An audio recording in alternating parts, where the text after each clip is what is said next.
This podcast is just for fun. It's all fake. Don't believe us. Look, do your own research.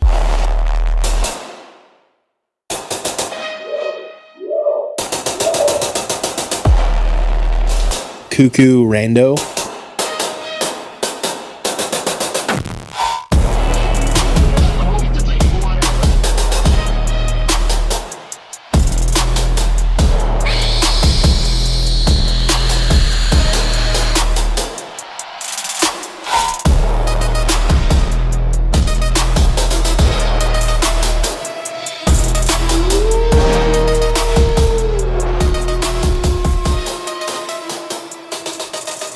Welcome to the show. Yep.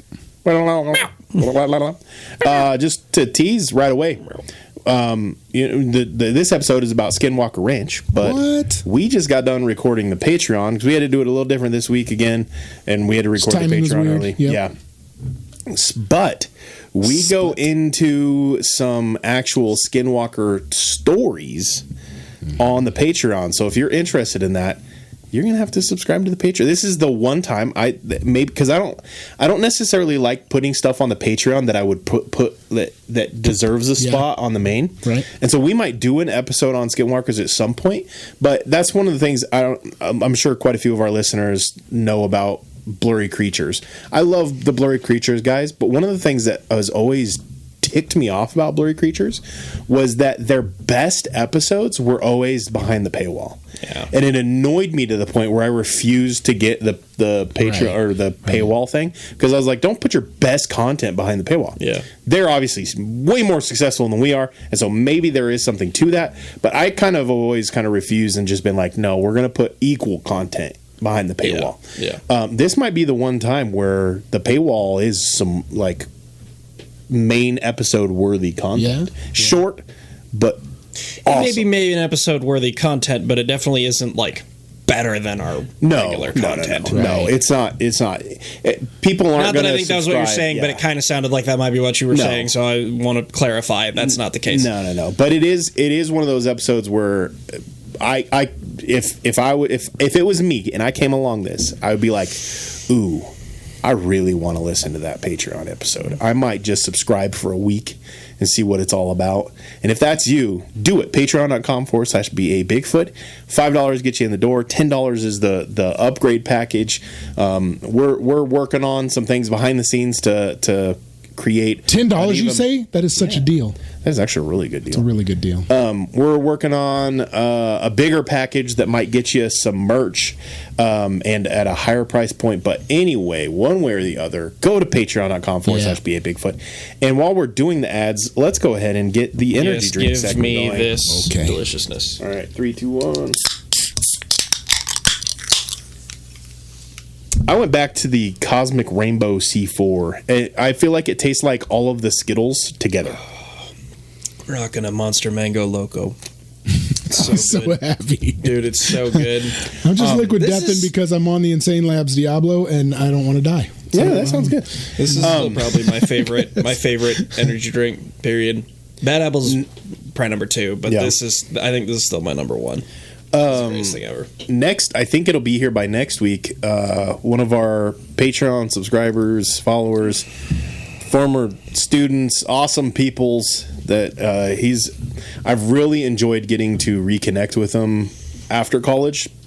Now, it was kind of a weird story, but I met. Okay, I don't know if he cares if I tell the story, but anyway, I was randomly in Jay Bravo's TikTok. Oh yeah. And there's this dude on there, and his name on TikTok is Phelan, and I was like, that's a weird enough name. It's very unique. Yeah. Yeah, and I was like, that's a unique name. I had a student that was named Phelan, and I haven't heard from him since he was a student. And so I clicked on his profile, and it said Nebraska, and I was like, what are the odds? And I was like, hey, I had no mutual friends with him other than Jay Bravo. Yeah. That was it. And I was like, did you go to Shattern State? And he's like, what? You could tell it was He's like, Like, who did you just dox me? Yeah. How do you know that? He's like, what? And then a few minutes later, he's like, wait, is this Pastor Tanner? And I was like, Phelan, buddy, long time no talk. And just randomly ran into him, and he was a big supporter of Bravo. But anyway, I'm preemptively giving him a shout out because have you heard of Cranium? It's a Nebraska-based energy drink out of Fremont. Oh, yeah. Yeah, I've heard of it. The only reason I haven't ordered it is because their shipping costs are insane. Yeah. And so... Just drive down there and get some. I'm like, go get them.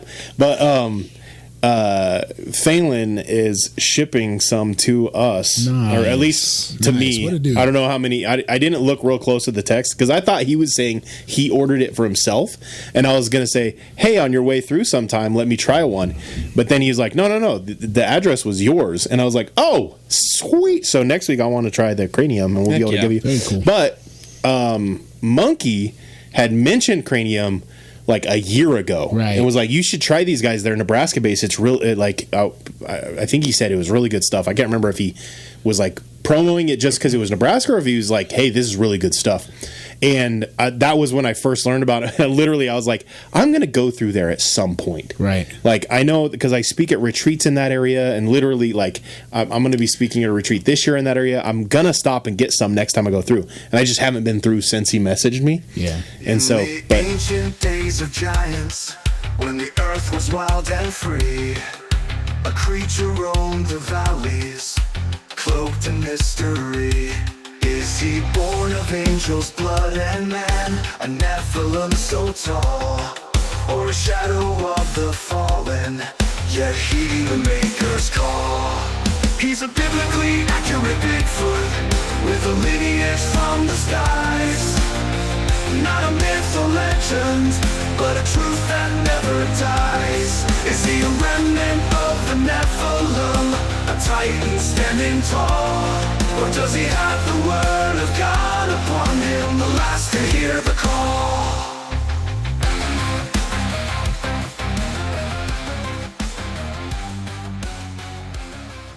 now we're going to Dude, try. I gotta say, I'm always impressed with how on top of things people in our community are.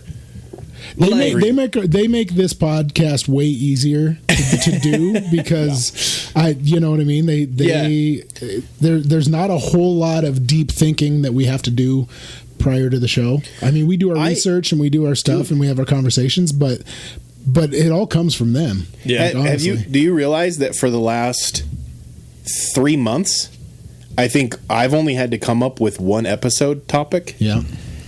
Because now, obviously, I'm the one guiding kind of like how many episodes we're going to spend on this topic. Are there any branch outs? Yeah. But the actual like topics have been Patreon people requesting stuff. Yeah. This is actually a Patreon request from Red. Because he requested we talk about the Skinwalker Ranch and other adjacent in crypto lore ranches.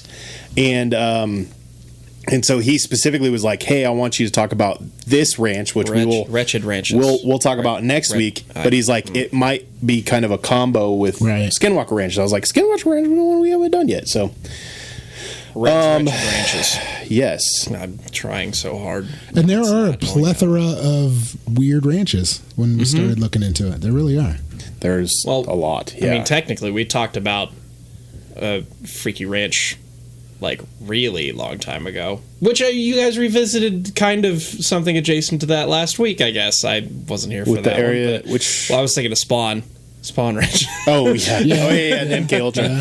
My brain just I will say the Area 51 week and the MK Ultra week have blended in my brain, and that just is one week that exists in my life for some reason. Just there was so much going on. Well, to be fair, the last 3 weeks felt like one. That is true. Oh yeah, and then the last one is hit up Theo G.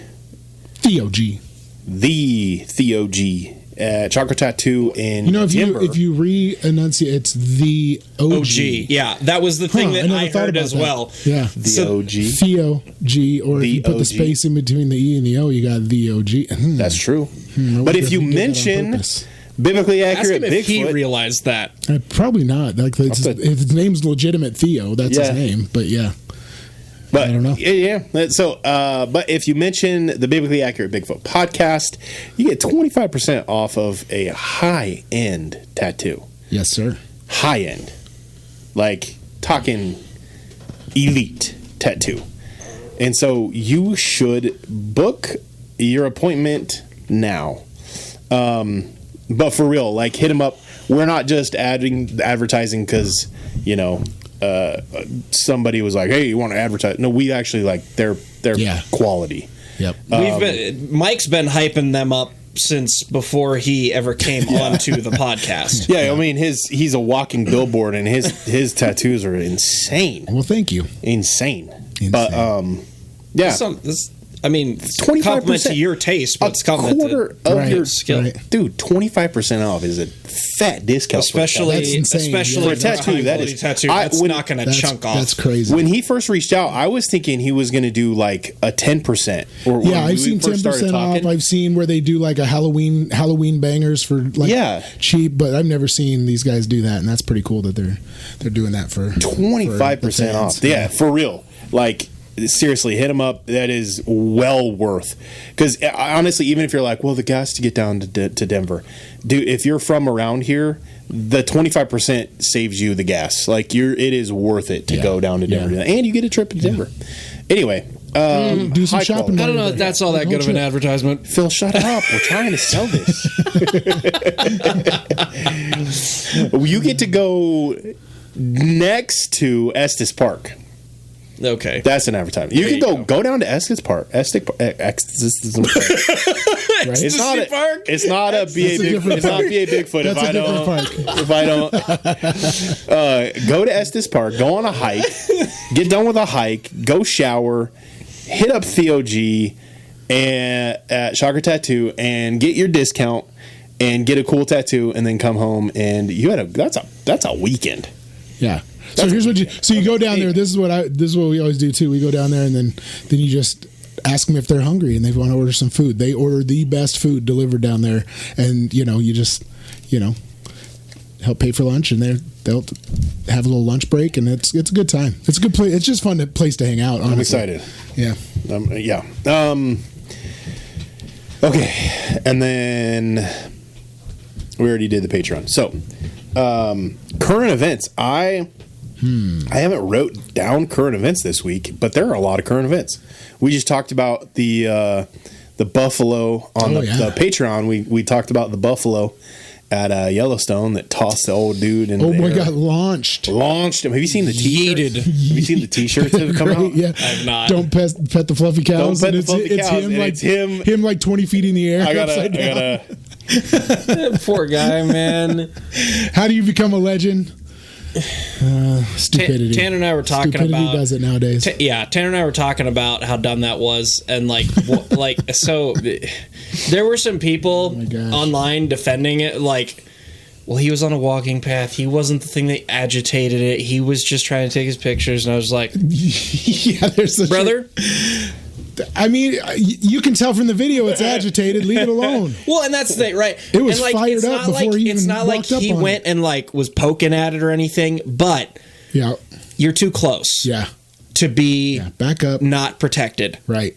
You're just too close. The full video, he runs around the tree. Yeah, I know. He's running around in circles, and it finally catches him. Looney Tunes in it. Yeah, but he stopped to look because he was running, not looking. And as soon as he stopped and looked over his shoulder, I'm gonna post it in the Discord right now and not tell anybody about it. I was saying, I'm glad he's okay. I don't like to see people get hurt. Yeah, if he died or something, I would be like, yeah, let's not. But man, I can't imagine being that close to something that big and powerful and unpredictable without being in a vehicle or having some form of protection, solid barrier between me and it. Yeah. I was saying, even just driving through Custer State Park, or especially if you go to Yellowstone, you're pretty much inevitably going to end up very close to a bison. Yeah. And like being within like 20, 30 feet of him in a vehicle makes me a little bit. And this guy was extra large. This was not. That was a big boy. That was a big boy. That was not your just average everyday like that. No, that sucker was definitely. That dude was a dominant male. That was like a 16 to 1800 pound. Yeah, he was animal. a big one. That was a monster. Yeah, dude. Oh man. Old angry monster. Just grumpy. Yeah, dude. Animals. Yeah. Anyway. There's animals that are a lot smarter than that I wouldn't want to be that close to. For real. Without protection. Agree. Anywho. So, other current of controversial.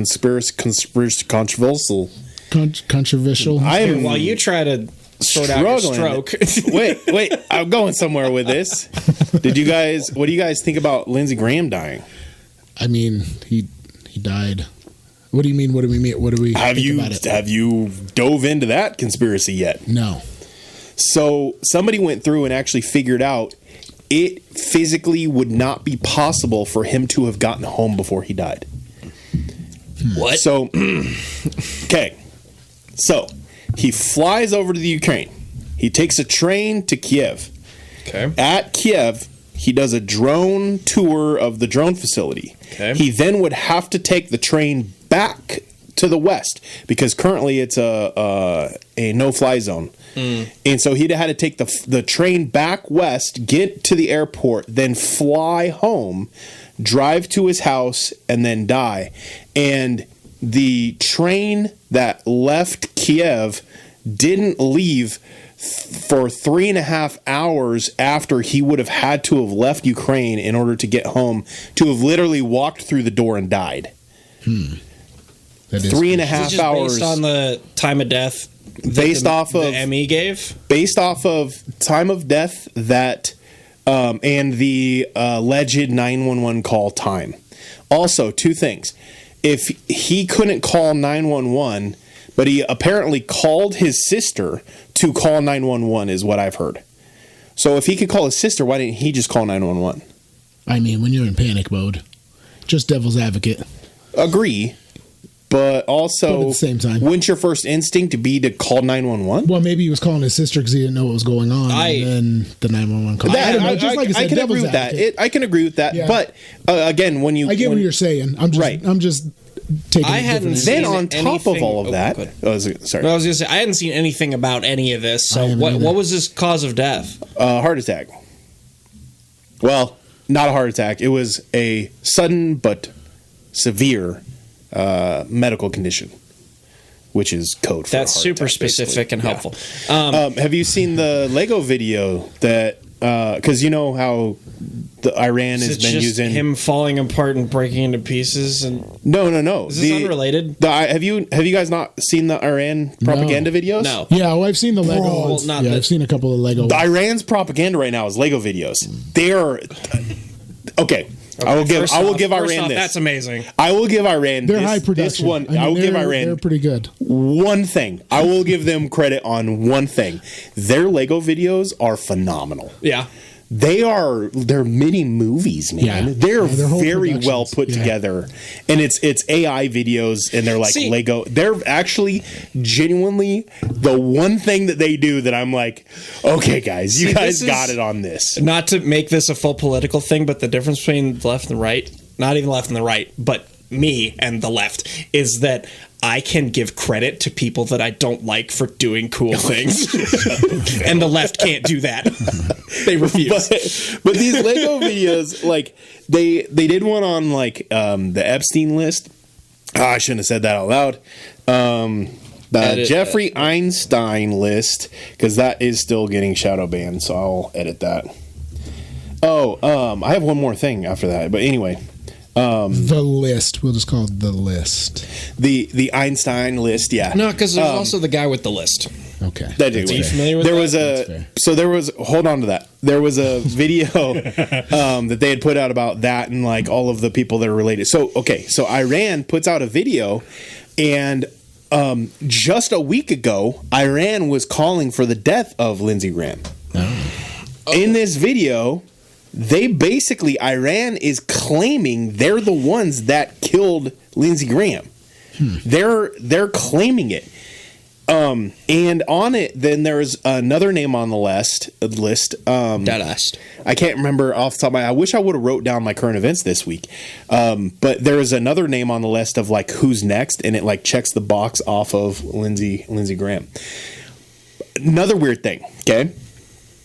So, apparently, allegedly, at the same time Lindsey Graham would have been at this drone facility, and or again, depending on what time the train left the drone facility, if the timeline according to how he got home is correct, he would have been home, like flying home at this point in time. But one way or the other, either while he was there or immediately after he was at this drone facility, Russia blew it up. So the conspiracy theory is that he would have actually still been there, and that our government is covering up the death of Lindsey Graham to avoid us automatically having to go to war with Russia. Interesting. But what if the Iran Lego video in this case was not created by Iran, but it was created to make it look like Iran? Look like it was Iran. But apparently Iranian news... So it's just too deep. But the Iranian news is claiming it as well, which is ran by the IRGC or whatever. Then on top of all of that, when Trump was overseas... He was on a trip overseas, and he was flying the new plane from Kuwait, I think it was, or Qatar. It was the new Air Force One. Remember, everybody was giving him crap for accepting a new plane from Qatar. Yeah. Well, apparently there was. This is all alleged. This is all fake. Don't believe anything I'm saying. Do your own research. Actually, look it up for yourself. But apparently, the Secret Service intercepted a code coming out, basically, and it was a tip-off. And literally, as Trump is like last second needing to get on the plane, they change plans and they shift it over and they bring in the old Air Force One, and he gets on the old Air Force One. And then a matter of hours, basically later, Lindsey Graham is dead. Weird, right? Apparently, this code or this tip off or whatever, this encoded, I don't know, it's not a letter, but it's the thing being sent through the internet. I don't know. It's not an email, it's not a code, it's not a letter, but it's a encrypted message. Yes, there we go. Just this encrypted message apparently came from Langley. And so the question is, was it Langley warning them that something was wrong with the plane, or was it Langley sending a message to take out the president, and then they intercepted it, so then they switched planes? Or was it Langley sending a message for whoever was supposed to take out Lindsey Graham, maybe.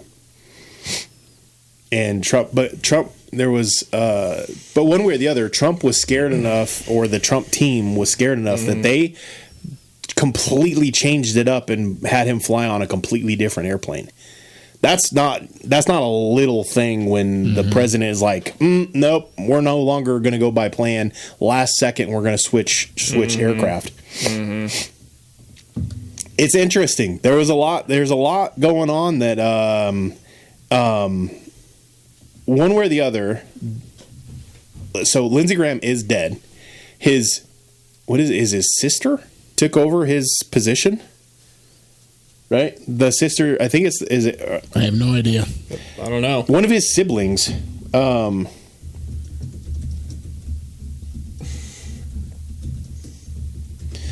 look it up live. We'll do it live. Darlene Graham Nordone. I haven't seen a lot on that. I just the guy from Jurassic Park. I saw that one kind of overshadowed all of the Lindsey Graham stuff. That made me sad. Yeah. So I haven't seen a whole lot on any of this. Yeah, I was bummed to see that one. I love Jurassic Park. I know. Me too. Well, and some of his other movies are great too. He's a good actor. Yeah. So it was. Sorry. No, you're good. I was say it was his sister who took over his seat. My question is it the same sister that he allegedly called? You're the last one. Complete the mission. I'm sorry, that was a little dark. How many sisters did Lindsey Graham have? Just one. So it was the same sister he allegedly called. So he allegedly called his sister, who allegedly called 911, and that sister is now in his government position. The sister that he allegedly called after the time that the Emmy stated that he was deceased. Yes. So she is now a U.S. Senator in his place. In Lindsey Graham's place. Weird, right? Mm-hmm. All weird. Anyway, one way or the other, the whole thing, no matter what and here's the problem with it is, we just don't know what's true, what's not, because Iran could be claiming crap just to try to motivate their people, because meanwhile we're bombing the crap out of them. It could be, maybe it was an assassination, and our government is like, we don't want to give Iran credit.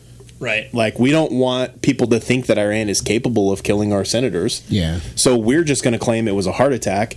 Maybe it was a Russia thing, and Russia is now getting involved in Iranian matters, and our government is trying to downplay it to try to prevent us from going to a full-blown, all-out World War III. Or he just died of a heart attack, and it was weird, and he flew out, and they gave him special permission to fly out early. And just the stress of the travel or something like that is what got him. But apparently he had just been to the doctor like 3 days before, and the doctor cleared him perfect health. Yeah. But his dad did die at a young age of a heart attack as well, to heart disease. So it does run in the family. So it could very well just be a very natural thing with some weird circumstances. Yeah. But again, in this podcast, we've learned over time, coincidences don't really exist. Yeah. And there's just too many coincidences that have occurred with Iran claiming it, the bombing of the drone facility, the fact that he was over there for the drone facility, and there's just so many coincidences that your brain just goes, okay, there's 50 coincidences here. At what point are they no longer coincidences? It's just interesting. And meanwhile, at the same time, like I said, Trump is switching over which vehicles he's taking and flying out of. There's a lot there. Okay, what were you talking about? Something about Jurassic Park? The actor that played Dr. Alan Grant passed away. I did see that. He's deceased. Rest in peace. That is sad. He was a good actor. He was also in that really evil movie. Yeah, I was gonna say I can't remember what I can't remember what it is. I can see it though. Yeah, Event Horizon. The movie was dark. Yep. Where basically they like. There's a couple other things too, but I can't remember what they were. Isn't the premise of that movie that like they can travel through a wormhole, but the wormhole brings you to hell and then back to Earth or back to space or something like that? They basically it's like a different dimension and it's the hell dimension or something. Yeah, interesting. It's a dark movie. I do not recommend. Hell isn't a spiritual thing; it's an actual dimension that they visit. And I they become do not. I saw a couple clips from it, and I was going to watch it, so I'll not it is do a that dark movie. I like dark movies like that. So I like it, but you definitely have to be in the right mindset. And watch at your own will, but it's dark enough. I don't recommend it. And you know me, you gotta be pretty dark for me not to recommend it. I don't know. For me, it's very. I'd recommend dark. The Exorcism of Emily Rose over that movie. That's how dark it is. Oh wow! Yeah, it is a dark movie. It's a great the story is phenomenal. But again, a lot of the good dark movies like that do have great stories. Yeah. If you can separate the darkness from the story and enjoy it, cool. I would venture to say most people who listen to this podcast probably are not capable of that, and they should probably avoid it. I am not bothered much by dark movies. I am bothered by any movie that glorifies evil. That's my breaking point. Yeah, I agree with that. Horror movies where good wins don't bother me too much. They might freak me out a little bit, but I don't feel gross watching them. Right. But yeah, if as long as I feel like the evil is still evil, right, and I don't recognize that the evil in the story is the good guy, I'm like, that's weird, right? Right. Yeah. So I see what you're saying. Yeah. Anytime if Oh, sorry. Continue. No, anytime evil is given like more power than they actually have. That's kind of what bugs me. I don't like that. Yeah. European lawmakers just passed a new law. Did you see anything about that? What law? Where it basically allows the government to like just actively monitor all of your ingoing and outgoing messages. Oh, that's cool. Oh, like we do in the United States. Well, but they legally do it now. They're not doing it quote unquote illegally. They're doing it legally according to their government now. Yeah. And you can be tried based off of those messages. Excellent. Like Facebook does. Literally, just it's now in the open and legally you go to jail. Did you see? I think I sent it to you. I came across I can't remember if it was on TikTok or Facebook, but I came across a post. It was Mel Gibson's character in The Patriot leaned up against a flock camera post with a sawzall. Like the scene where he's hiding behind the tree and he's praying, he's like, Lord, make me fast and accurate. It was that. Funny. Dude, funny. The flock camera thing is getting kind of crazy. They're up for a review right now in a lot of places right now. Also, there was somebody, I'm not going to name names, but someone local has prominence in the political arena here locally, made a comment to just very anti flock cameras and stuff, and I went ahead, I chimed in. I was like, dude, we've made our stance known on the podcast. I'll just say that it's dangerous one way or the other. I get the understood benefit, but at some point you become so monitored for quote unquote safety that it's literally a page out of 1984. I was about to say, it's what I would love to see would be a prequel story for 1984. I wish George Orwell had written called 1884. I found something new on 1884. I did too, just today. Yeah. Anyway, sorry, continue. No, I was just gonna say I'm saving it. It would have been awesome if he had written a prequel story of like the events leading up to that, how a government justifies all this stuff and puts the things in place. Right. Yeah. Like how they got to that. Maybe point. It's a book you should write, Phil. That'd be sick. That'd be I don't know. That'd be fun. I feel like it might be a little... Okay, low-key, this sounds so nerdy, but I kind of want to low-key play a Dungeons & Dragons campaign of that world. 1984? Yeah, it'd be 1884, the events that lead up to 1984, but in a campaign. That would be so much fun. You got to create your character, and it's like based off of... Anyway, because there's D&D campaigns that are like real-world ones. Right. Anyway, that's so nerdy. I apologize. I've got the sports people going, oh, what am I listening to? Hey, now you know how it feels when we talk about basketball. Okay, now hold on a second, all right? If Henry Cavill gets to be a friggin' Warhammer 40K nerd, you get to be, that's Superman, okay? You can be even the gamers right now are like, oh my goodness, these guys are nerds. D&D.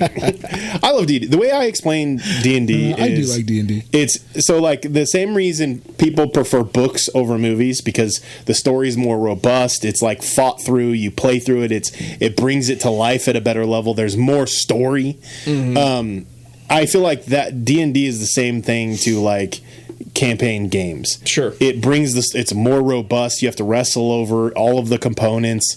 There's just more detail. The story is more hashed out. You get to handcraft it. Yeah.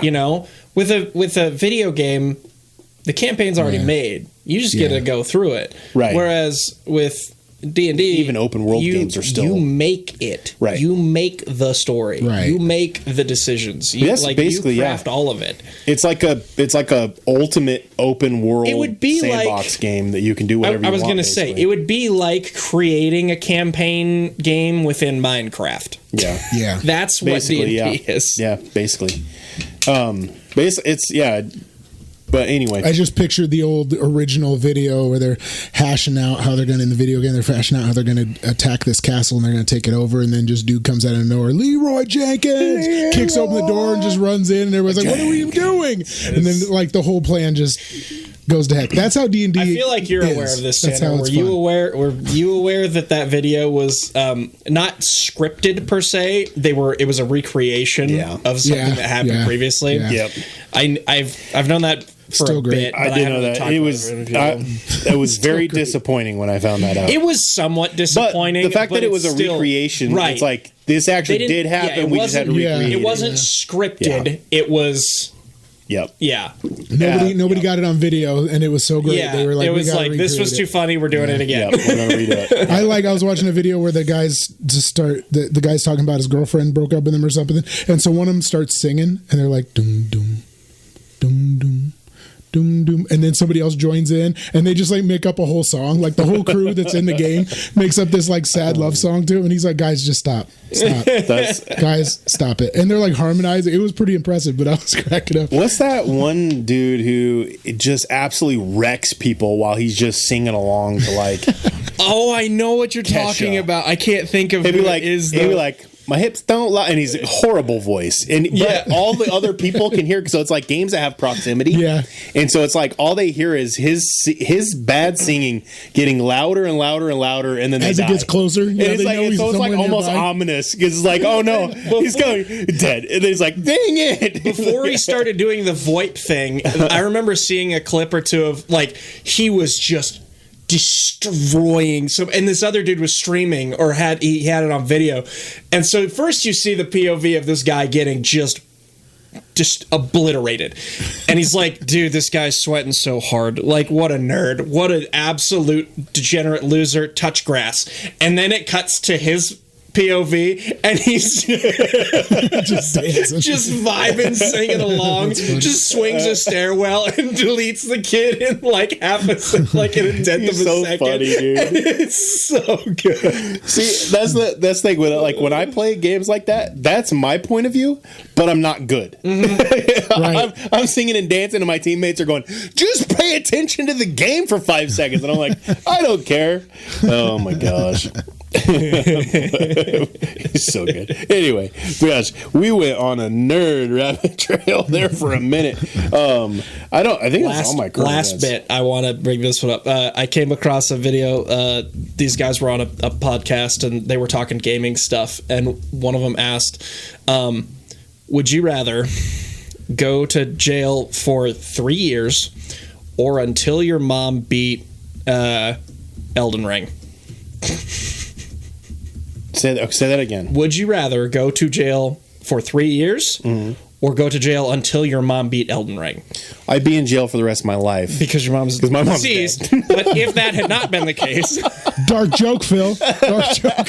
So, I mean, does that mean she gets to come back alive? I mean, then, maybe. No, she's just playing Elden Ring in heaven. In heaven? Oh, well then, dude, she's got to be elite in heaven. Her reflexes are like, it's the same. Gonna be like perfect. Let's go with that.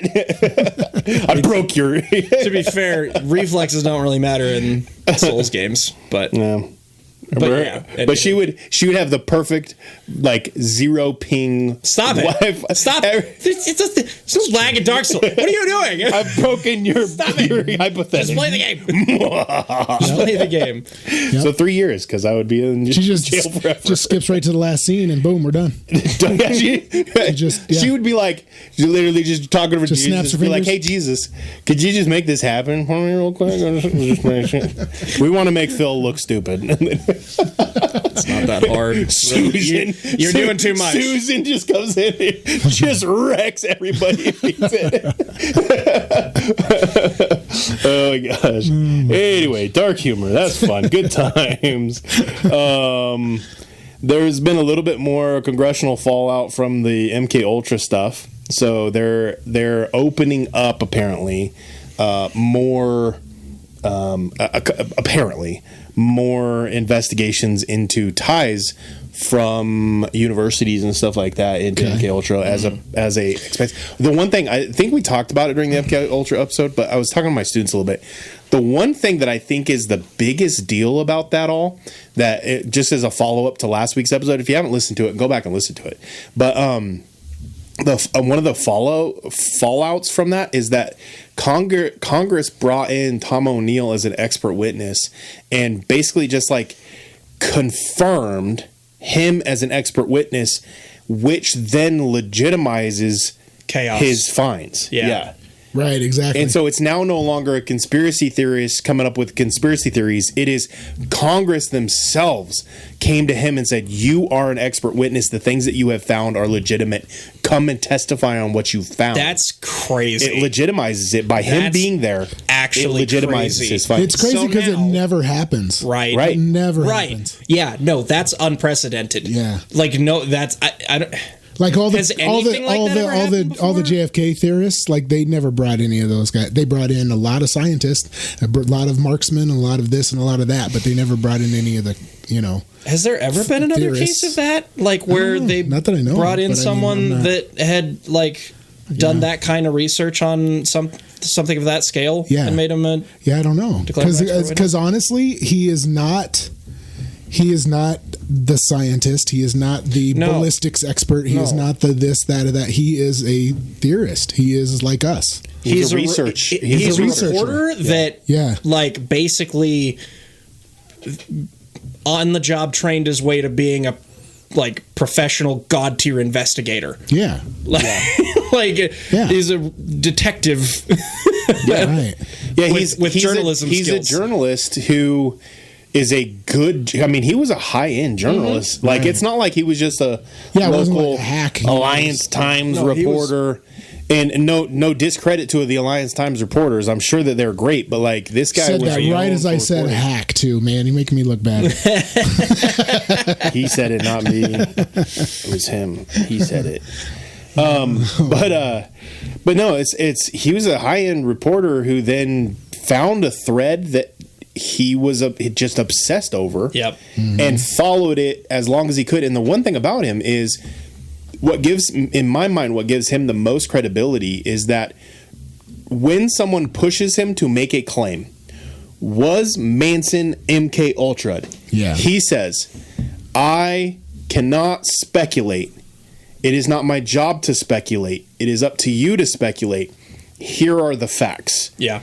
He was in the same clinic that Jolly West ran. Jolly West is confirmed, and so he's confirming what he can confirm. He's choosing not to speculate the things that we then speculate. Right. And that gives, in my mind, his research so much credibility because he's not running with something that he doesn't have evidence of. He runs with things and he finds it and he gives you the evidence. And if he can then confirm it, he confirms it. And in my mind, in his words, he's confirmed Jolly West was a high up scientist in the MK Ultra world. That is the number one biggest thing. The number two biggest thing is how much it cost him. Yeah. Like It's a whole career. it literally ruined his career. Yeah. Like it ended it. Yeah. Like that's that was the last thing that he ever I got wonder to really too. go into. I think one big difference with him too is that he didn't go off the deep end. I think it's happened with journalists where they start to pull these strings and they dig so deep into something and then they lose their credibility, they lose their careers, and all of a sudden they're off the deep end and they're just this crazy dude living in a trailer on the edge of town. Yep. Because I'm thinking of like the journalist that researched the Zodiac.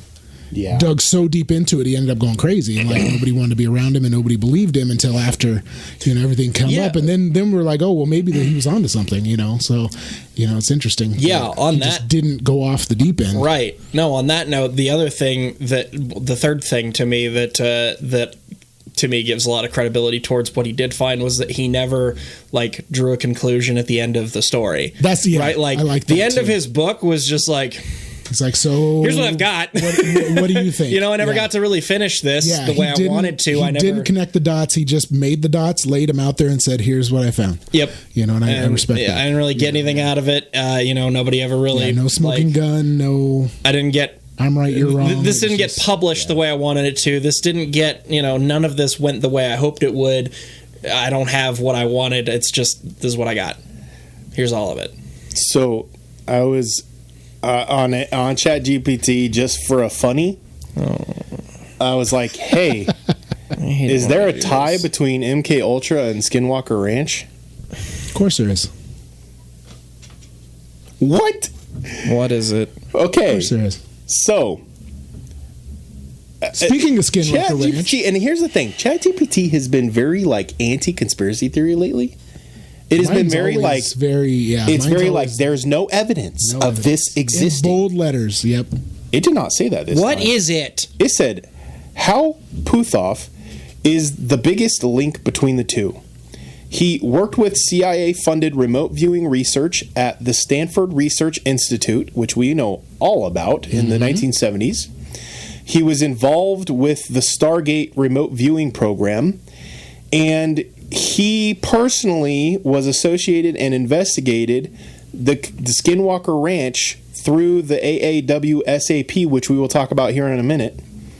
And they also, when they did remote viewing, the government-funded remote viewing programs, which exist, we still haven't talked about on the program a whole lot, often associated with Stargate, would purposefully focus on Skinwalker Ranch as the remote viewing locations. Wait, former Army remote viewer. That sounds so sketchy when you say it out loud.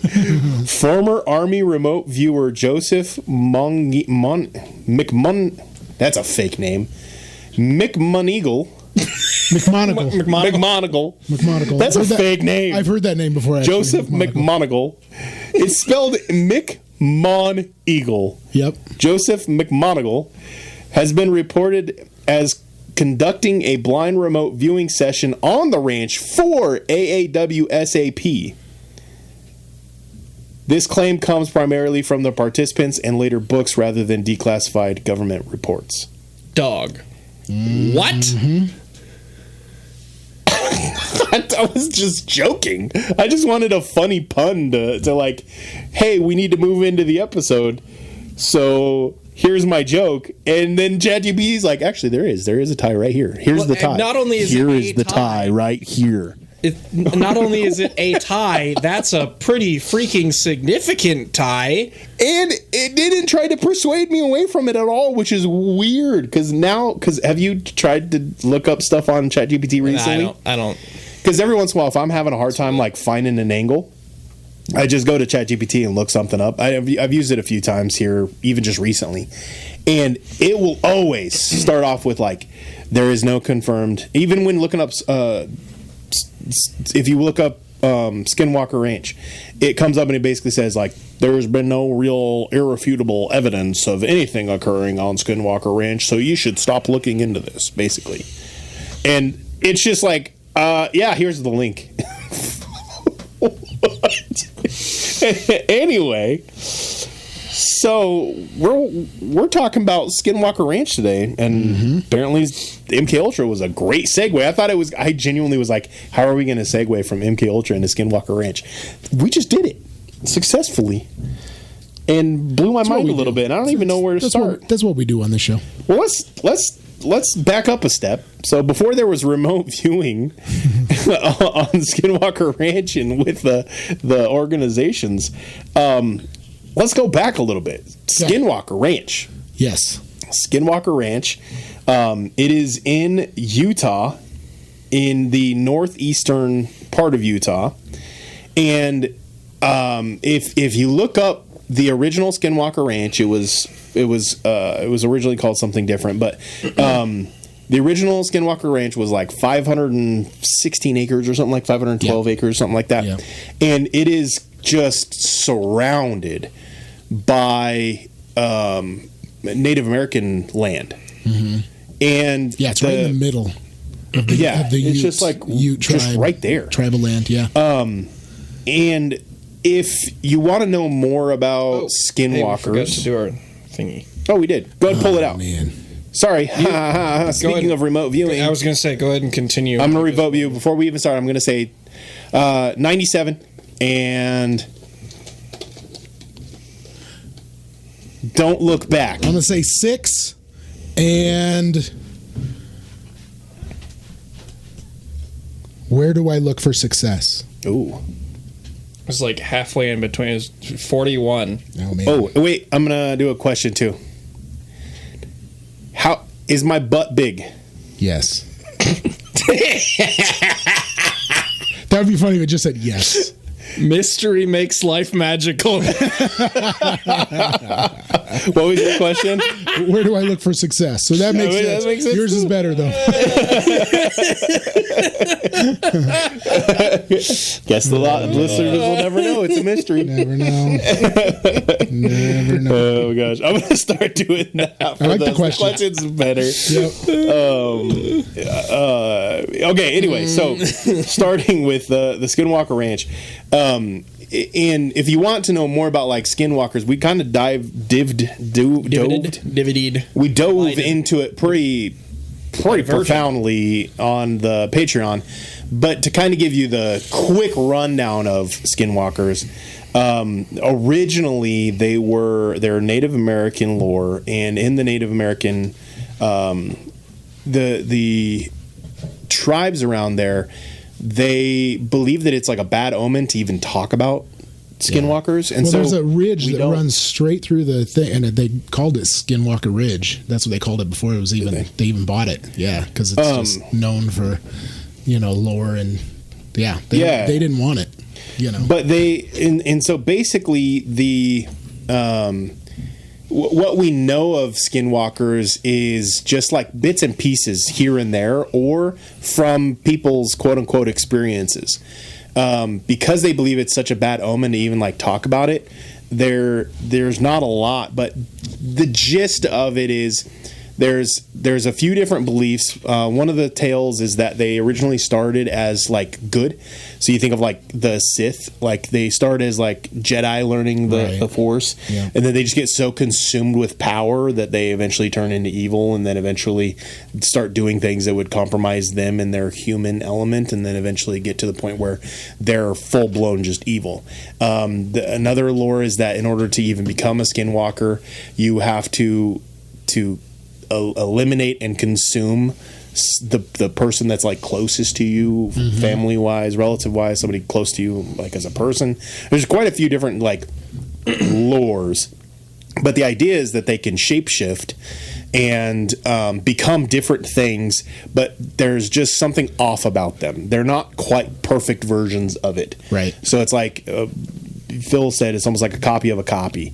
Like when you run something through the copy machine, and then you run it through the copy machine, you run it through a copy machine, and then eventually you're in the 5th grade and you can't read the test because the teacher has used 15 different copies over the years, kind of thing. Mike said something very similar without having heard what I had said. He said it sounds like an imitation of an imitation. Yeah. And that's kind of the gist of what the Skinwalker is. Skinwalker Ranch is not just it's not just this ranch of like, oh, there's a lot of skinwalkers here. Right. It's actually like almost the opposite in that like there's just so much there. It's very just like, vortexy, like triangle-y. Yeah. Right. Like all the triangles we talked about. So the ranch originally, just to give you the background of Skinwalker Ranch, it was established in the 1930s by a couple named Kenneth and Edith Myers. They expanded the ranch, leased it out to other farmers to raise cattle, and it was just just animal cattle ranch, Right. They claim that nothing really happened while they owned this ranch, at least in that area. They claim nothing really big happened, and then one of them passed away, and then they leased it out to a few different people for a couple years, and then in came the Shermans. And the Shermans in 1994, they purchased it. Terry and Gwen Sherman purchased it with their 2 kids and then moved there. Yeah. And this is where Skinwalker Ranch first begin the tales begin and it takes off. So there's a few different things that occurred, and I'm just going to give the brief overview, and then we'll go back and tell the more stories. Yeah. So basically, the Shermans have it for a little less than 2 years. They then are just like, this isn't safe for my family, and they decide to go ahead and just sell the property. They sell it for a loss, actually. They don't make any money off of it. Right. Prior to them selling it, they posted an article in the newspaper, which apparently they just kind of gave a brief overview of some of the weird things that's been happening out there. Just kind of trying to like get the information out there and see if anybody else has had those experiences. I thought this was interesting because the person they sold it to is interesting.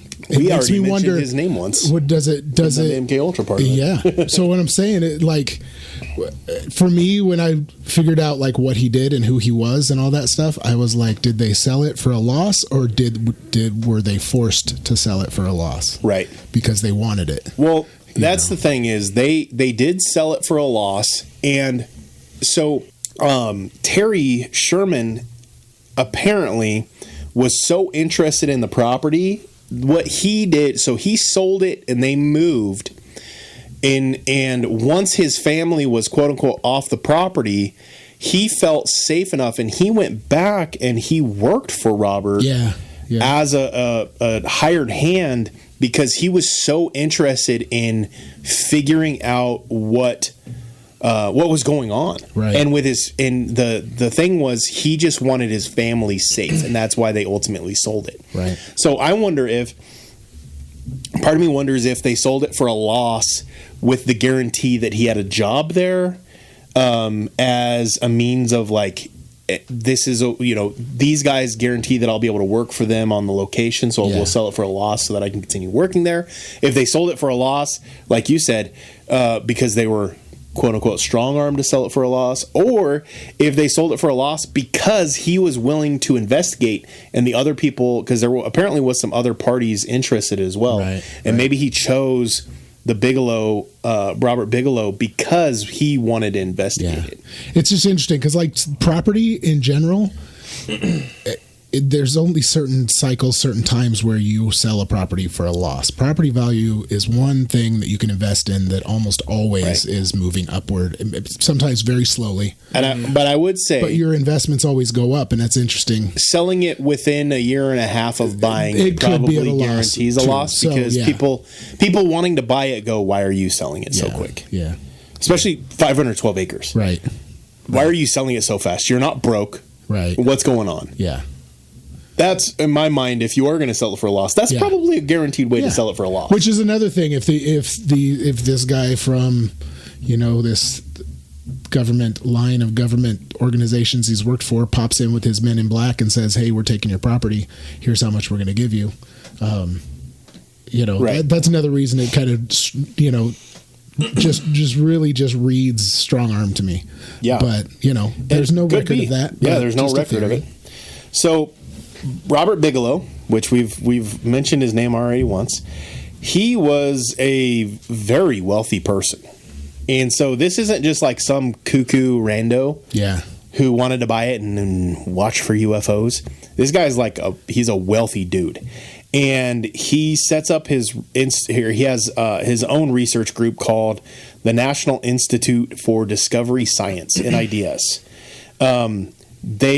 He buys it with the intention of figuring out what's going on there and investigating and bringing more credibility to the place. Kind of continuing and not going into the small details of it, but just kind of giving the overview. A few years later, the NIDS, he shuts down NIDS, and there was a senator from the U.S. Defense Intelligence Agency who is curious about the research that Bigelow had been doing on Skinwalker Ranch, and so he asks if he can come out and pay a visit. And apparently, this senator was confronted by a vivid, multicolored, shape-shifting object that floated in front of him and quickly disappeared, that apparently Bigelow never even saw, and Bigelow was with him. So interesting. That apparently influenced the DIA's decision to create the Advanced Aerospace Threat Identification Program, AATIP, and they then give Bigelow a $22 million budget to begin researching wormholes, warp drive tech, UFOs, and other unexplained phenomena. And cloaking ships, and all those things that we learned about when we were talking about ships disappearing from ports. Yep. Just continuing that research. And then Bigelow eventually sells the property in 2016 to another wealthy real estate person named Brandon Fugel, and this begins the Curse of Skinwalker Ranch TV show and expansion of the ranch, and now it's a giant estate. And Fugel kept it a secret for 4 years, like nobody knew who owned it for 4 years, and then finally he came out. And so and now it's just this giant, like there's a theater on there, there's restaurants, but like you can only get access to it by like super duper ultra super permission. Oh yeah, you got to get past Dragon and his crew. Yeah, and so it's like super protected. However, all around the edge of the perimeter are camping places that local people own, and just you kind of get, I'm guessing you just kind of, you know what, I'm going to make money off of this. And so you can camp on places that overlook Skinwalker Ranch. And that's basically the gist of Skinwalker Ranch. That's the story.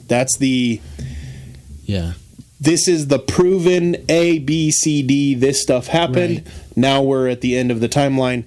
Now we can go back and start to actually talk about what makes Skinwalker Ranch. And this is the crazy thing. So we kind of started, we talked about the Navajo and the Ute lore. There was, I did forget one where there is also a lore where I believe, I don't have it right in front of me, but that the Navajo and the Ute were warring, and the Navajos unleashed the Skinwalkers on the Utes and then couldn't rein them back in, and so now the Skinwalkers just roam the region. That was another one of the Native American lores that I had come across, which the Navajo name is Yi Naldushi, which means with it he goes on all fours. Okay. That's the name in Navajo versus the Ute name. That's one way or the other. This area is creepy because one of the things that kind of initiated all of this clear back when the Shermans owned it in the 90s, and we remember from even like the Dulce base and all the other stuff that was going on. When the Shermans owned the ranch, they kept encountering cattle mutilations. Yeah. And documented cattle mutilations. So one way or the other, cattle mutilations are happening. Right. That's the one thing, and the one thing that I feel like I want answered that I'll never have an answer for is what the heck are cattle mutilations? Yeah. Because they're so widespread and documented. Yeah. Like we don't have pictures of Bigfoot. We don't have pictures of skinwalkers. We just have the stories that are left behind. There's very well documented cases of cattle mutilations. But you know what's really weird? And I may be off here too, but I seem to like, it seems like cattle mutilations are in the news for a certain particular area that's like weird and strange, like Dulce Ranch, and then all of a sudden when it becomes public and people start looking into it, the cattle mutilations start happening at a different location. And then that becomes the new Area 51 or the new, Skinwalker Ranch, or it's like it happened. It doesn't just continuously happen. It's like it happens, and then when it gets found out, all of a sudden it goes away. It's so weird. Yeah. That's. And actually, the documentary I watched, because I watched the documentary that just came out that was paid for by Fugel, the current owner. I did not. That's the one I did not watch. I watched it, and they came across a cattle mutilation on the show. Oh, did they? And so they come up on it and they start talking about it, and they all start backing up right away. Yeah. They're backing up and they're like, we don't have any of our equipment. We don't have it. You guys didn't touch it, did you, or anything? They've got Geiger counters out, testing the radiation. Yeah. Huge radiation spikes all around where the cow's at and stuff. And so, and so they kind of half jokingly talked about how, they used to do nuclear testing here, blah, blah, blah, and, underground nuclear testing and thing. And I was like, why would they be underground nuclear testing in that ridge area? Number one. Number two, you never hear about that area being nuclear tested. But yeah, their Geiger counter was going crazy, and so they were backing off of it and everything else. This mutilated cow. It was crazy. It's frustrating because both the mainstream of it can both bring credibility as well as criticism. Yeah. Because are they actors? Is it all an act? Is it all staged? We don't know. The experiments they did on this documentary, and I'll fill you in a little bit. And if you haven't watched it and you don't want to be spoiled, I plan on pause it, go watch it, whatever. But I'm going to tell you all about it, and I'm going to spoil a little bit for you. They did an experiment because there's video of these like light beams shooting up from the other side of the ridge, and there's nothing back there. And there's these light beams in the middle of the night that'll shoot up to the sky. And they're trying to see if they can recreate it. And so they go clear outside of the ranch and they shoot a high-powered laser at the ridge. And then they have people down where the laser's at. And it's almost like something's imitating the laser. Like they're looking around and it's not just one laser beam. There'll be a laser beam here and like 6 or 7 like faded laser beams all around it. Weird. And stuff that you can't see except for you can see them on the ground. And stuff. Just weird, like anomaly type stuff. So they think maybe it was like the metallic rock is reflective, like they were trying to scientifically explain, how a laser that doesn't have the spread wave of like a floodlight, was putting off other lights. Yeah. That distortion. But just stuff like that. High magnetic fields. Stuff like that. Hey, so like he has a whole crew that works there. So he's got Dragon and security. Well, they fly unmarked black helicopters. Yeah. And stuff like that. Like we've talked about crazy stuff like that. Oh yeah. Like his security is that's describing what his security looks like. Oh yeah. It's crazy. Like it's not a real estate venture. Oh no, this place is crazy. Yeah. Well, let's back to Sherman. Okay. And so Sherman, what started it all with the Sherman family was apparently they heard a noise outside and they went out to investigate what it was, and apparently it was just this giant wolf, like up to chest high, giant wolf. Yep. And this wolf didn't seem scared of them at all. Like even came up like almost to the point where it was like coming up to them, I believe. Yeah. And then eventually the wolf kind of spooks a little bit and it takes off running for the cows. They realize this thing's going to snag one of these baby cows that just kind of wandered off a little bit. And so they begin shooting at it. And it gets one of the baby cows and is trying to pull it through the fence. Yes. It's like stuck. It's like they're shooting at it with high power rifles and shotguns and stuff. It is not doing anything to this wolf. It is just like they could see the bullets penetrating it. Yeah. And the wolf is just completely unnoticing. Doesn't even flinch when he's getting shot. Yeah. And eventually the wolf decides that it's going to like walk off, and it just kind of like moseys off.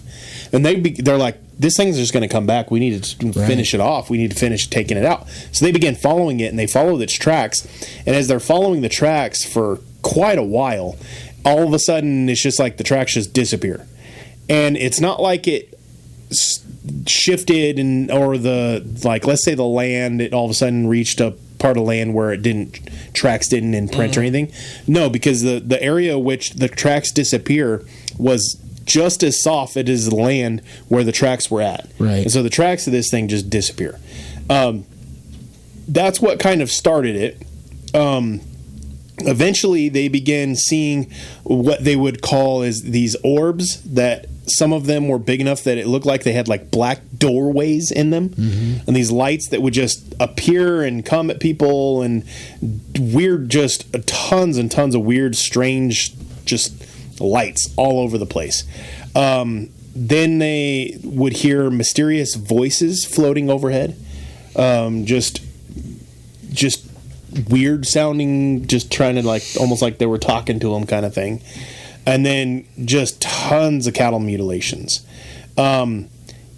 Within 2 years, enough had occurred, enough cattle mutilations, enough lights, enough everything had occurred that it scared them enough that they decided they needed to get rid of the property.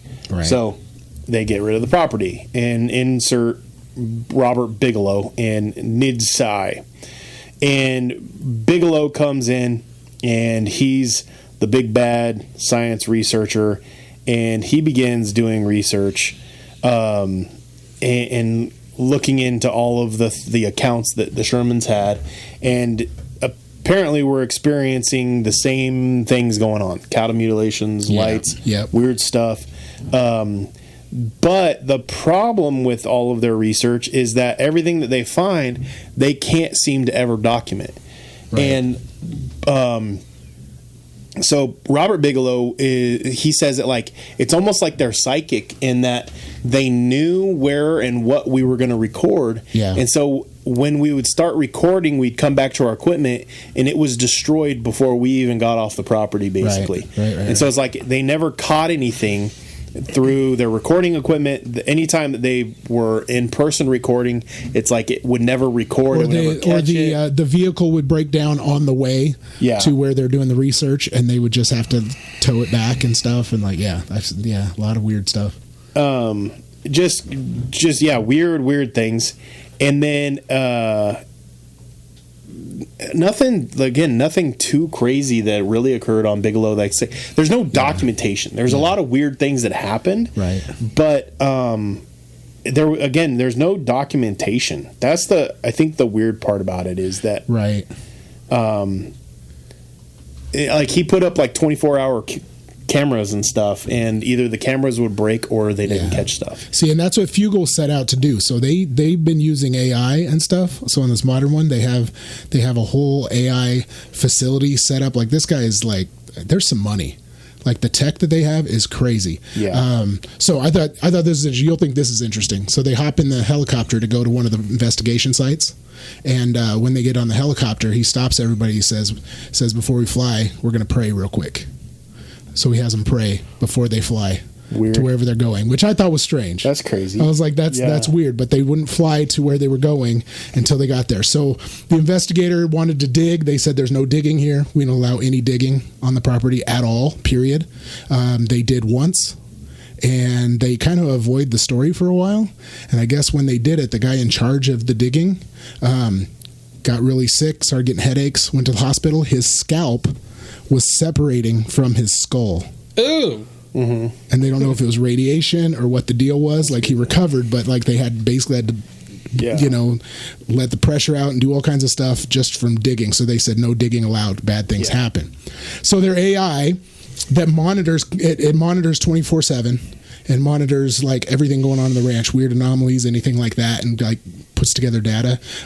Phil, the name of this AI that they use, I'll give you the full name, and then you marinate for a second.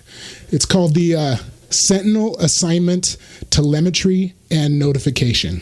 The SATAN. Of course it is. That's amazing. Nothing could go wrong with that. I had to pause it on the show. I had to pause it and rewind it. I said, did they just say what I think they said? And yep, that's what their AI is nicknamed. Interesting.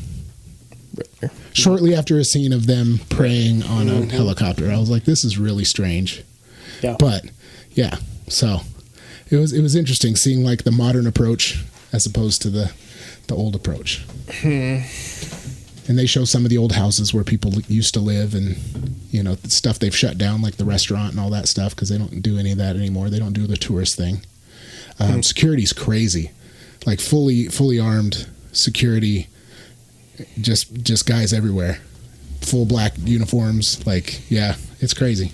I almost wonder. It's very Area 51-ish. Yeah, like you don't come on the property. It almost makes me want to inquire and just see if they would let us, like, see if we go out there and do like, hey, we got We got a sheriff's deputy. We got 2 pastors and a clinical counselor. There you go. We do a podcast. We want to come on the premise. You just want to come check it out. Just want to check it out. Just see give what us a tour. happens. Yeah. Just see if they say yes. I would take my vacation money and be like, let's go do this. Yeah. If they would let us on there. But and who knows, and even maybe they would. But the crazy thing about the Skinwalker Ranch in my mind is just like there's 2 things that are obvious here. One is the sheer amount of money that has been invested into that property is insane. Yep. For them to come out and basically not have anything that they can give us as the public. Yeah. Which makes me think, what's actually going on here that has them investing all of this money into this location without any real tangible... There's no profit coming back. Yeah. At all. Other like than they're maybe hiring from the show. One of their researchers is a former NASA scientist that works out there. Like he has all these researchers out there and everything else, and there's no money return on it. Why is it such a sought after? It can't just be just straight up curiosity. Like, I'm sorry that we're kind of going back and forth a little bit, but I'm remembering hints of things as we're talking. The Shermans. One of the other things that happened was their dogs went out to investigate, and 3 orbs appeared, and then just basically like insta-fried their dogs and took them out. And those marks stayed burned into the ground even to when I believe what I saw was when Bigelow bought it. Those 3 spots where the lights were still there, that grass wouldn't grow normally in those spots. And then radiation. I mean, that's what else could it be? Yeah. We'll continue. We'll talk more about the Blind Frog Ranch at some point. But Blind Frog Ranch is only 30 miles away from Skinwalker Ranch, and that's triangle distance. Yeah, it is. Mm-hmm. And that show that anyway, we'll talk more about that show on next episode. We'll talk about other ranches. Yeah, but with Skinwalker Ranch, I think the crazy thing is that so all this stuff occurs. We've talked about the money that's invested into it, and the government itself was interested in it. Yeah, it's not just this rando piece of land that has nothing, Yeah. But it is interesting to me though that it's Skinwalker Ranch, and some of the things that are seen there are what we would describe as skinwalkers, like the yellow eyes of the weird creatures that look off and stuff like that. But what it's known for is the orbs and the lights and the UFOs and stuff, alien stuff. Yeah, and it's not actually the skinwalkers that it's known for, but apparently the skinwalkers exist on the property, right? And it makes you wonder how big of an association between the skinwalkers and the UFOs and the orbs and the lights and all of that there is. Yeah. If it is, and my brain goes to, because we talk about it on the Patreon a little bit, but I think skinwalkers are definitely a demonic thing. It's definitely evil. Yeah. And we've also talked about on the show how UFOs and orbs and stuff could just be demons as well. Right. Well, if it's all just demons, then it's going to manifest in different ways. And so if there's lights, if there's the skinwalkers, if there's this and that and all of it, and it all just ties and it just looks like something demonic, it makes you wonder again what our government's interest is in something like that. Right. Yeah. Well, and it's not a secret that governments have been looking into, a spiritual angle over a technological angle for decades. I mean, that's been the interesting thing is that they try to hide that part. Yeah. Oh, we're totally looking into nuclear technology to turn humans into mist from around the globe. Right. What are you talking about? Demons? Yeah. Well, and that's looking at remote viewing and mind control and all those things are very not. That is not a tech thing. No, that is a very soul human connection type of thing. That is not a tech thing. You know? So, I mean, developing tech to be able to manipulate that, sure, but at that's base, supernatural crap. We don't believe in that. We believe in science and physical technology. There's a lot. Okay, we're not giving a big, huge, in-depth overview like documentary style. Yeah.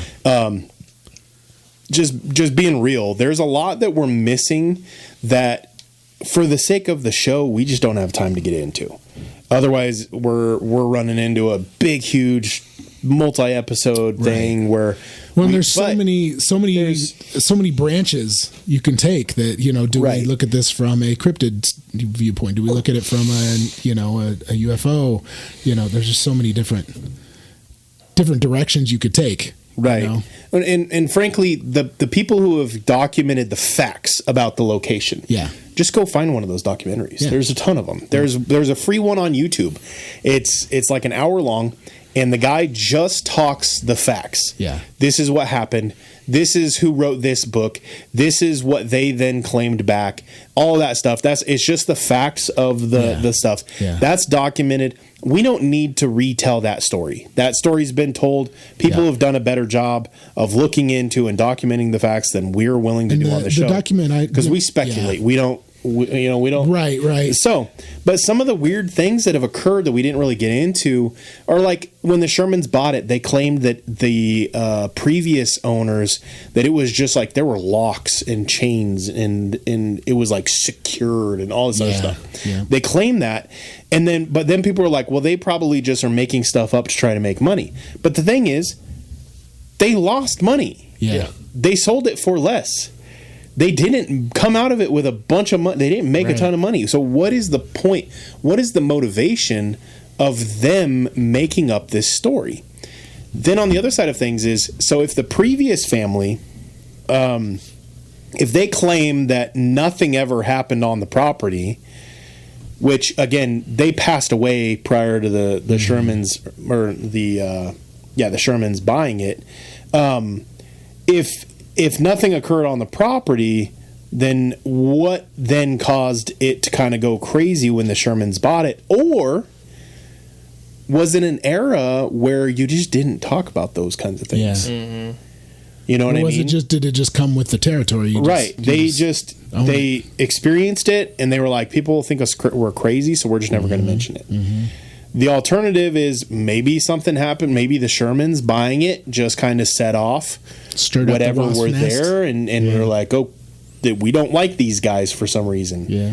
And I'm speculating. I don't know. Maybe the Shermans were Christian and the previous owners weren't, or vice versa. Right. You know what? And there's the little things, the small details that I think could matter, but one way or the other, the Sherman side of things, I don't understand why they would have made up everything, because it did cost them money. Right. They didn't get famous off of it. It did cost their family a lot. Yeah.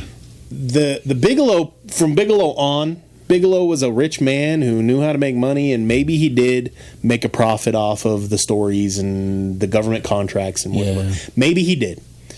Maybe he was sent there by the government. Right. Maybe, all of that, because that tie that we found, going back to it, the ties between Skinwalker Ranch and now MK Ultra and Stargate is actually kind of intriguing to me, and it changes my thought process to maybe wonder. Well, and this was a whole era where they were trying to find these vortexes and these power points on the Earth that they could use to amplify, these remote viewing skills and all, because they've documented that we're looking for places like that, and maybe they were like, this is one of those places. Let's move out there. Let's do the thing.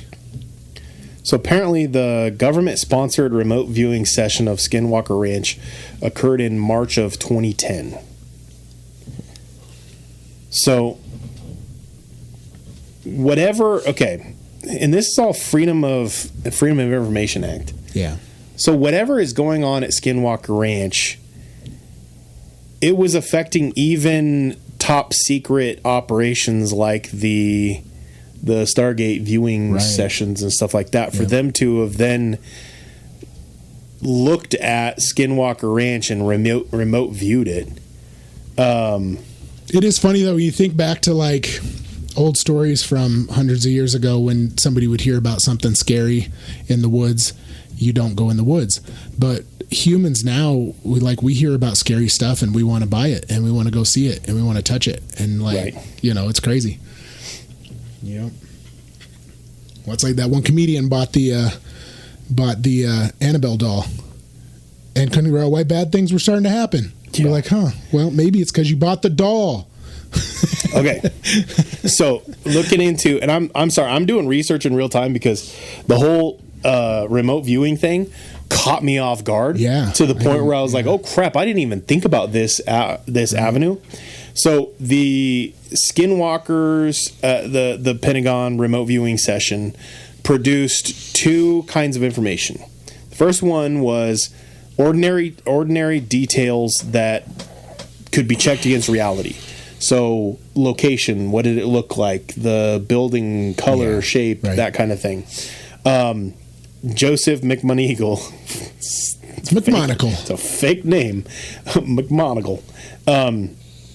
Was given the target number of the location that represented Skinwalker Ranch. Okay. He then apparently, according to the report, accurately described the layout of the ranch, the headquarters building, the surrounding terrain and topography, the animals on the property, the two ranch managers, and the two security guards who were on the property, apparently.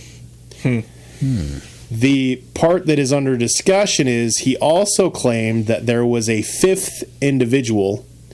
There was another being present, and he described him as being male, approximately 4 feet 3 inches tall, roughly 60 to 70 pounds, gray hairless, skin, big eyes, hairless, difficult to resolve visually, and invisible to ranch personnel. Pause. Difficult to resolve visually. He's low res. You know what? I came across a theory the other day that was talking about cryptids and aliens and why they're like, how come Bigfoot's always blurry? How come the aliens are always blurry but everything's clear? Maybe, and that's where the blurry creatures comes from. Maybe that's just what they look like. Maybe they are just blurry because they're in between. Mitch Hedberg had a bit on that. You know? He's like, I don't think it's the photographer's fault. I think Bigfoot's just blurry. And that's probably, I think that's where it came from. But that became a real theory. That is straight up reasonable. If we're talking about it being a multidimensional creature, maybe it's in between, and that's why it's blurry. We're not perceiving him completely. I don't know. That's interesting. Yeah, so apparently Mick Moneagle, I know it's McMonagle, but I'm calling him Mick Moneagle. It just sounds like the rip-off version of McGonagall from Harry Potter. Mick Moneagle sounds more... Mick Moneagle sounds like a fake government name. It's dodging copyright infringement. Yes. Mick Moneagle sounds like a government name. McMonagle sounds like a copyright infringement. I'm going Mick Moneagle because it sounds like a CIA op, so we're going Mick Moneagle. So he didn't identify this thing as alien, demon, ghost, cryptid. He just described it as being hard to what did it say? Difficult to resolve visually. That this thing must have been invisible to the and his partner Edward. I'm not the CIA. yes, Mick. Big Bad Bear, which all right. He's Irish. Oh my gosh. Irish and Native American mixed. Makes sense. I cut that. I'm sorry. What'd you say? Nothing. Don't worry about it. Oh man. I don't know. I'll write it down. Just in case. I didn't hear you. That was bad. I apologize. You know, when we go to video, you can't do that. It's stuck. Everything you say is going to be out there. Because I'm not going to edit video like I edit the podcast. Say, Phil does not represent. You can still bleep. You could bleep. I could bleep the audio, yeah. But then they could just read your mouth. No, they can't. Put a microphone right here. You can't see my mouth. Sticker over duck over his mouth. Yeah. Duck. Put a little alien. Like the donut operator when he's shooting videos. Whack, whack, whack, whack, whack. Okay, so this remote viewing session was part of a broader investigation. Beyond the fifth individual, which was the small hairless humanoid that was difficult to get into focus. It was blurry. They said that they sensed an unusual presence or an intelligence that it was associated with. It basically, is what this remote viewer explained. Tapping into a hive mind. Again, didn't say that it was alien, demon, or otherwise. And then the AAWSAP investigators later claimed to encounter a large wolf-like creature, which would verify the claims of the original family, the Shermans. Or not the original, they were the second family. Yeah. It would have been the Shermans that encountered the wolf. The family before them said nothing happened. Okay, but it was not the original family. Yes, they were the second family. Yeah. Let me find, where was I at? They apparently also found Bigfoot type creatures on it using remote viewing. They've found shadow figures, but they also want to make the point. The AAWSAP is not the same thing as the FOIA remote viewing program. Right. But they are the AAWSAP. AAWSAP was the government-funded program that they then utilized remote viewing. So it was a government group. It's not the remote but viewing it's not thing. Right, they weren't doing remote viewing is a they asked the remote viewers to come and do some things. Check this out. So right. you think, yeah, okay, that makes sense. The AAWSAP found wolf-like creatures, Bigfoot type creatures, shadow creatures, and poltergeist-like activity, claims including doors opening, voices, footsteps, objects moving, electrical disturbances, and unexplained knocks. And low-res hairless midgets. Yes, glowing orbs of blue, orange, white, and yellow.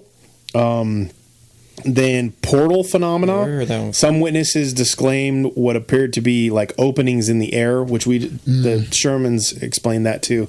It's almost like black doorways within the orbs. And then the hitchhiker effect. And this is I wanted to get to this, yes. I wrote this in my notes, and I wanted to get to this.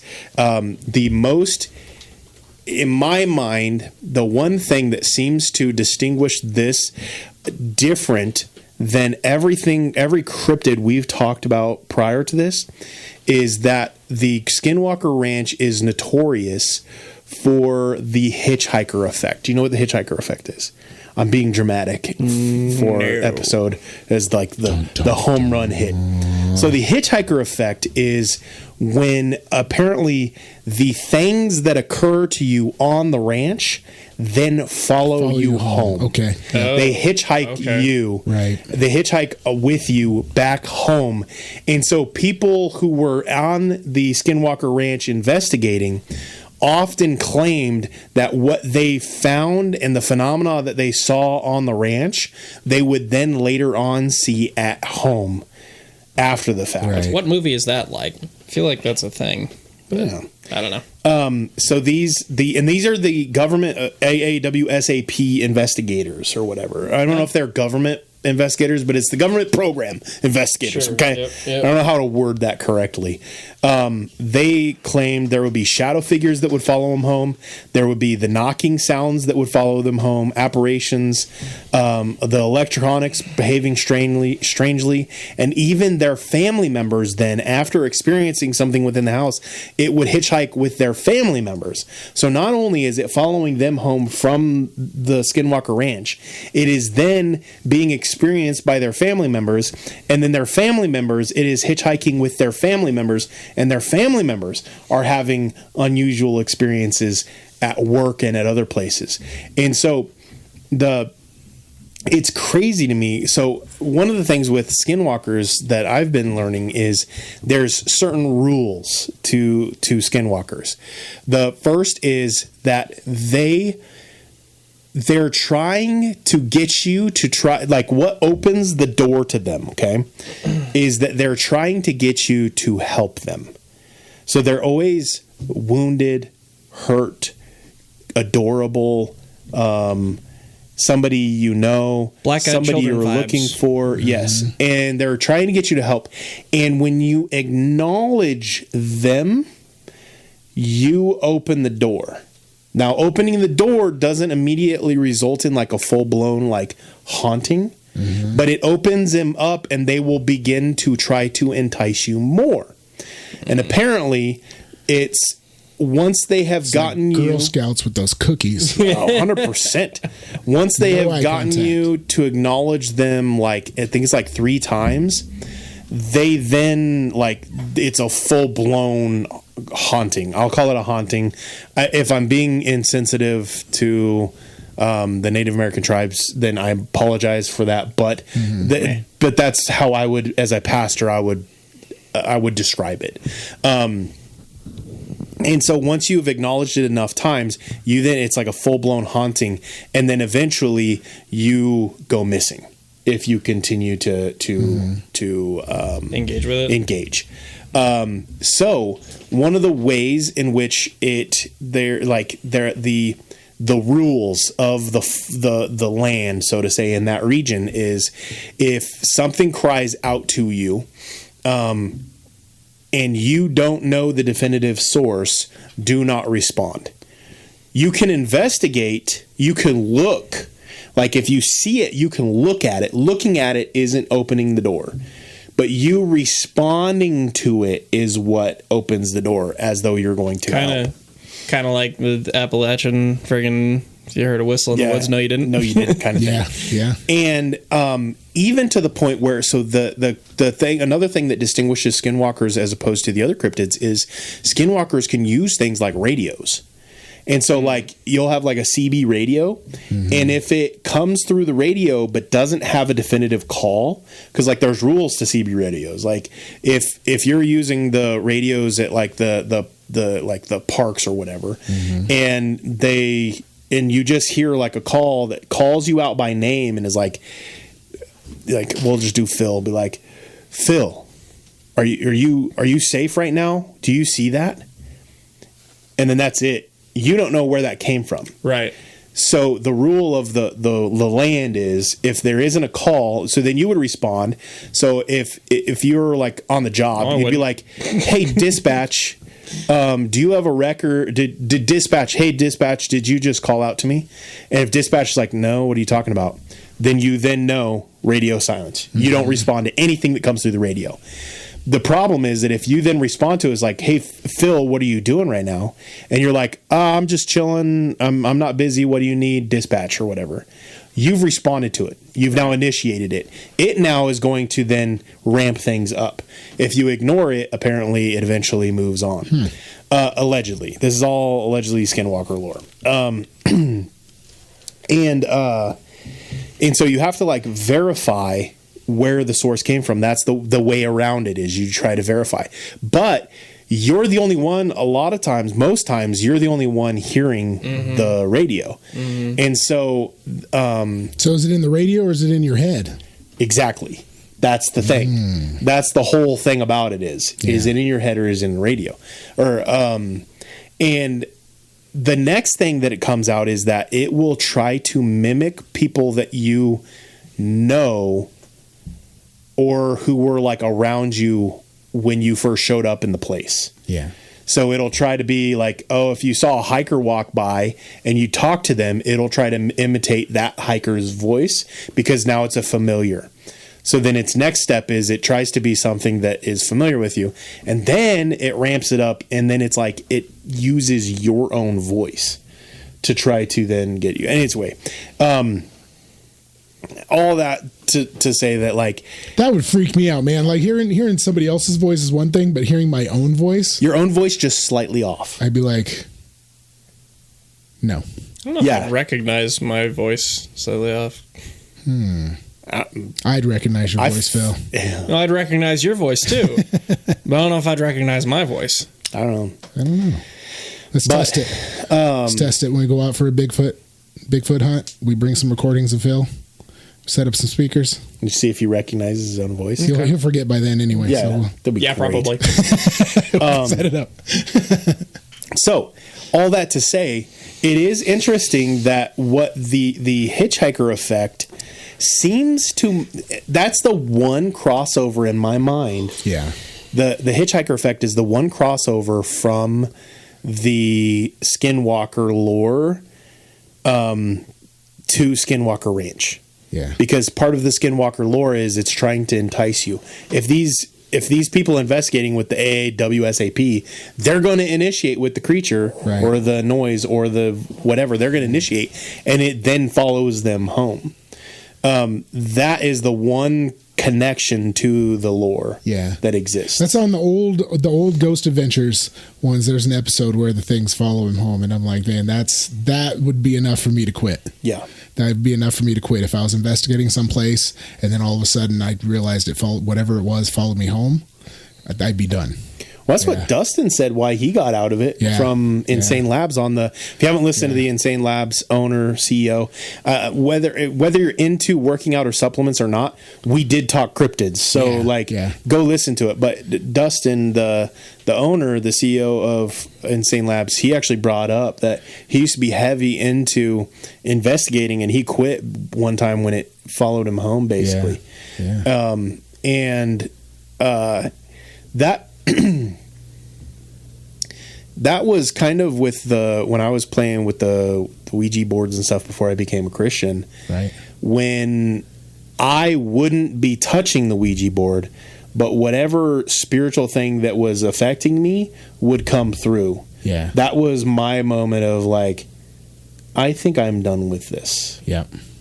Ironically, long before I ended up getting thrown out of the shower and all that other stuff. But anyway, long before that even, I had got to the point where I was like, this is weird. I don't like this. Right.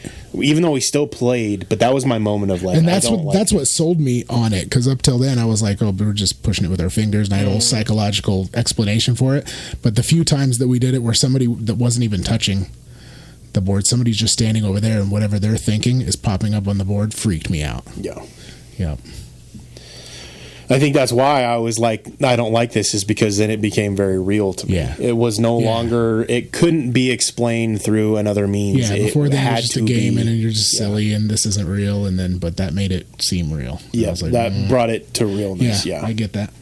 But yeah, so the hitchhiker effect that these guys experience from Skinwalker Ranch, and that's part of the reason why, like, I don't want to go investigate Skinwalker Ranch, you know, because you are opening yourself up to that when you're like, I'm willingly going to go investigate. Which again might explain why these guys who are new to the ranch, I mean, relatively new, they've been out there for 10 years, but why when they hop in a vehicle and they travel, and even when they're leaving, they pray real quick before they leave. You know, maybe they're onto something. Yeah. Maybe they understand it, and they don't just come out and say it, but they're like, we're doing this before we do this. Right. You know, so that's interesting. Yeah. But yeah, Skinwalker Ranch. I might actually start watching the show. I don't know. Have you ever watched the show? Is it cheesy? Is it legit? The new one?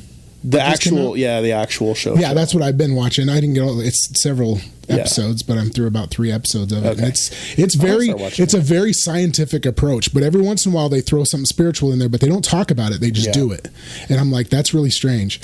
But yeah, it's interesting because, like I said, a very scientific, high tech. These guys have money. Yeah, I mean, these are not like your run of the mill regular millionaire helicopters. Right. Like, these are like. Yeah, brand new, like it's crazy. It's there's money invested. Yeah, there's definitely money invested. I liked it because it's a very scientific approach. It's not a ghost hunter, we're gonna find spirits, or it's not that kind of approach. It's just like something's going on here. Right. Let's do some real groundwork and try and figure out what's going on. But we also still have to follow these rules because real things happen. Right. This wasn't, we've heard things happen. This is like real things happen here, and we don't want those things to happen to our people. Right. So it was interesting. It's an interesting show. Yeah, for sure. I'll finish watching it probably this week. Yeah. But it was a good introduction. Yeah, I'll probably start watching it, and then so we'll continue where we're leaving off right now. Mm-hmm. We'll start off with Skinwalker Ranch stuff, and we'll move into some of the other ranches. This is a Patreon. Again, this is a Patreon request episode that's turned into a series. Yeah. Or that I knew was going to be a series initially when it was requested. Shout out to Red. Thank you for the Patreon request. Remember, if you want an episode, join the Patreon, make a request. If you aren't in the Patreon and you have an episode idea, you can always shoot it out to us, but we prioritize Patreon requests and our own episodes of what we think are going to be good episodes over non-Patreon requests. But if you are a Patreon request, that gets priority and you jump in line in the Patreon request order. So if you have an episode you want us to talk about that's conspiracy theory related, cryptid related, weird related, or you just want some light to be shined on it, hit us up, join the Patreon, patreon.com/BA Bigfoot. Don't forget to join. You can even join it for free, so you can see when we post. You just don't have access to the content other than just every once in a while I'll drop some free content, and I do drop free content on there, so it's still worth your time to be a Patreon member. Even if you aren't a paid member, you just won't get access to certain things. Hop in the Discord, they'll tell you all about. Yep, Discord's free. If you want in the Discord, just shoot me a message and we'll get you in.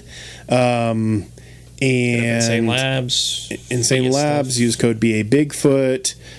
Mention the podcast to Theo G at Shocker Tattoo in Denver and get 25% discount. New Mr. Nice Guy album drops this weekend. It'll be out by the time this episode comes out. So nice. hop on Spotify, check it out. Listen, subscribe, do all of those things. Rate it 5 stars. It does help. As like seeing the algorithms and knowing the inside of this side of things, you would be surprised at how much for smaller content creators that like aren't full-time content creators, how much just a simple comment, a good rating, and a share helps out. Yeah. So do the things. And with that, we love you guys. Thank you guys so much. Thank you guys. You guys are amazing, and we will see you next week. Don't forget to be your BA best. Yeah, actually, hold on. Wait, what? I'm going to pray us out of this one. Okay. There was enough spiritual thing. So, Lord, I just pray protection over those who listen to this episode. I pray you would protect them against any attacks from the enemy or anything that could cause them harm. And, Lord, I just pray that there would be a spiritual and mental block where there needs to be a block, where there be a wall, there needs to be a wall that would prevent anything from the spiritual, for anything dark, anything evil, anything demonic from having a foothold because of this episode and because of talking about skinwalkers. I pray that you would protect all of us on the podcast and our families against any attacks from the enemy or anything that would try to attach themselves to us because of these episodes. And Lord, we just give ourselves, we pray protection, we pray all of those things, anointment, all of that in your name, Jesus. And it is in your name alone we pray. Amen. Amen. Okay, bye. Bye.